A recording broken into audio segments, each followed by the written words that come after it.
విషయం ఏంటంటే ఆయన కన్ను మూసే ముందు ఒక దృశ్యాన్ని చూస్తాడు స్టెఫెన్.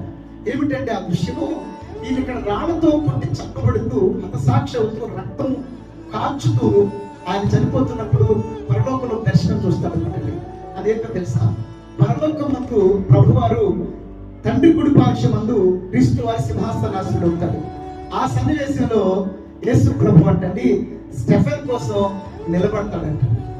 సింహాసనం మీద నుంచి ఆయన నిలబడతాడంట. గొప్ప విషయం అనమాట. వాట్ ఏ కామన్ రిటీన్స్. కాబట్టి ఈ ప్రపంచంలో ఎవరైతే ప్రభు కొరకు నిలబడతారో, ప్రాణాలు సైతం అర్పణ చేయడానికి ప్రభు కొరకు సాక్షులుగా నిలబడతారు, సత్యం కోసం నిలబడతారు, ప్రభు సేవ కోసం నిలబడతారు, ప్రభు యొక్క కార్యం కోసం నిలబడతారు, వారి పక్షంగా ప్రభు నిలబడేవాడిగా ఉన్నాడు అనమాట. హల్లెలూయా. సింహాసనం మీద నుంచి లేచి ఆయన నిలబడ్డాడు.